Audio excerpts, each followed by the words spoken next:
Hey guys, welcome back to Mac Movie Review, a subset of Mac Music Review.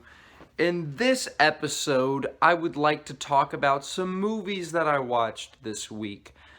Karsten style.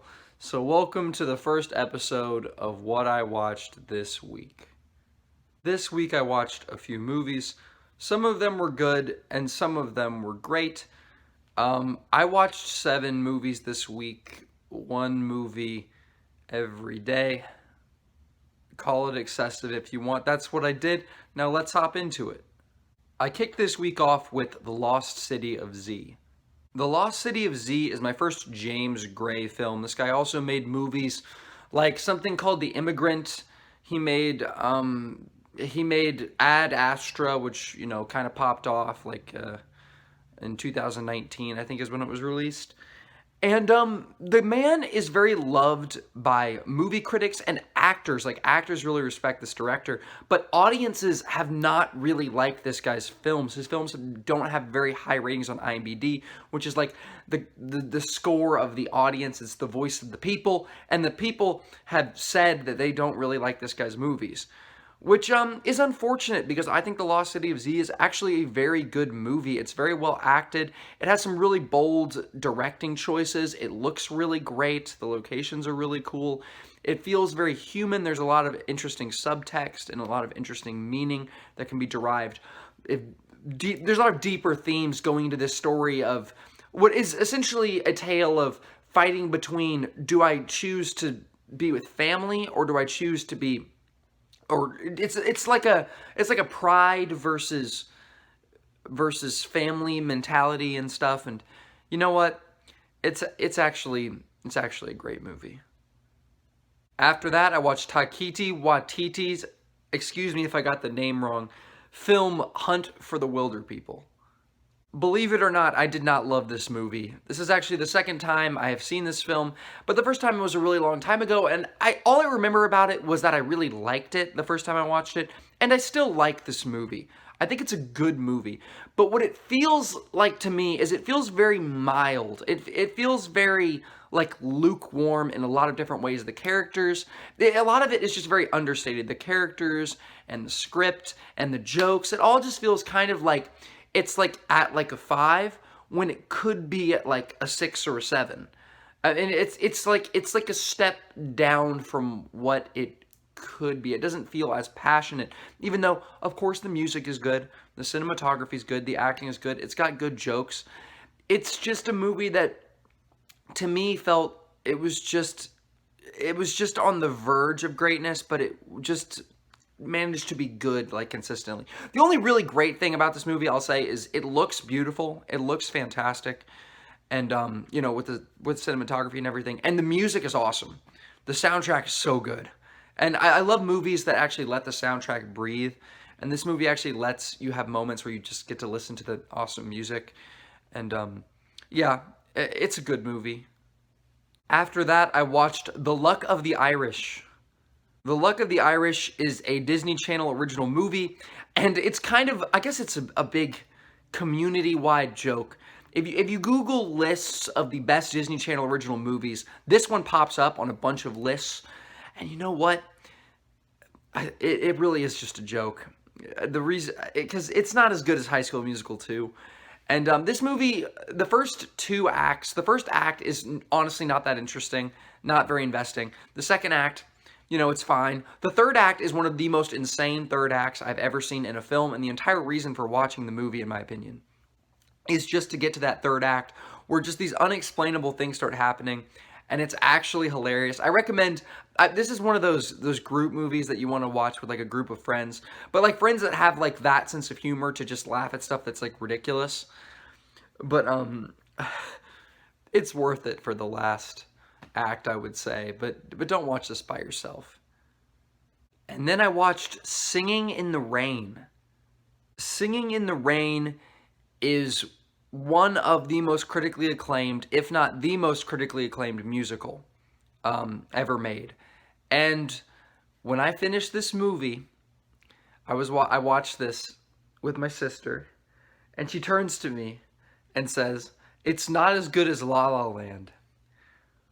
which is exactly what this is. It's not as good as La La Land. And it's funny, there's all these weird comparisons I could make with this and La La Land. Like all these like small things. Like there's a scene near the end of the movie that feels kind of like the scene at the end of La La Land, but with nearly as much impact. It just visually is kind of reminiscent of that and how whimsical and magical it feels.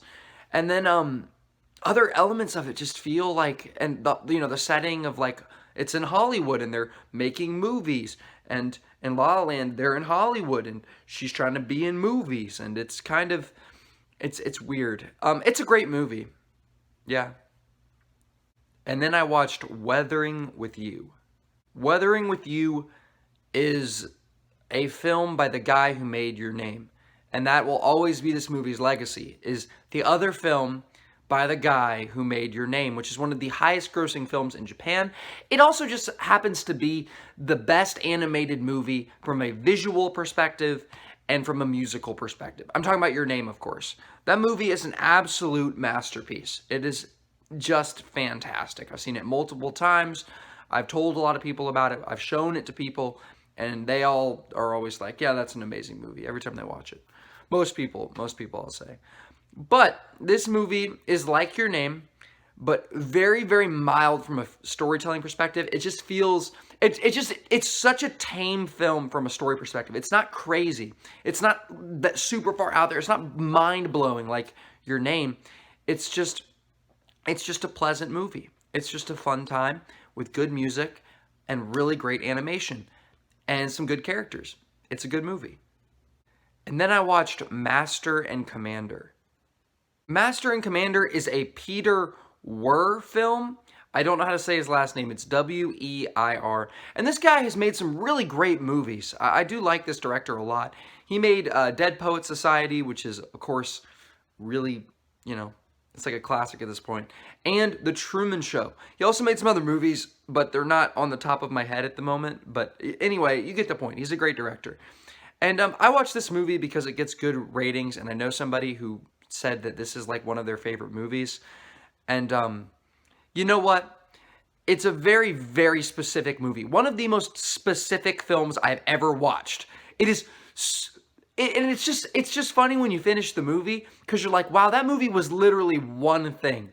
It is just, and I mean, this is the plot of the movie, so I don't think this is spoiling. It's literally the entire movie, and it's old, so I can spoil it. It's these people on a boat, and they're in the Napoleonic Wars. These British people on a boat, and they get attacked by this boat, and then they're like, "Oh, we're gonna get that boat. We're gonna get the people who attacked us." And that's the movie. And then the movie ends after they all say, "I won't tell you what happens," but after they confront the ship, after they confront the people who attacked them. And then the movie ends, and that's the movie. It's very specific. It's very well made. It's very well acted. It's got some cool underlying themes and messages, and it just looks great, and it sounds great, and it's a great movie.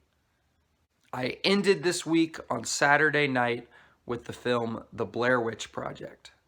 This movie low-key sucks. It's the thing is about the Blair Witch Project is that it's actually scary. I was actually scared while watching this. Like the scene where she's got like the black background and she's talking to the camera. This isn't really a spoiler because I'm not telling you what's happening. But it was hard to watch. That I had to like not watch that. That was really, really intense because the movie, the whole way it's filmed just makes it, while it doesn't feel real, like I don't believe that this is a true story while I'm watching this, but I think part of my brain does think it's a true story, because if I didn't, then I don't know why I would be so scared, why the movie would be so intense, but in reality it is. It's just the characters kind of suck, and the dialogue kind of sucks. Kind of laughably bad at parts, but yeah. And that's what I watched this week. Watch these films for yourself.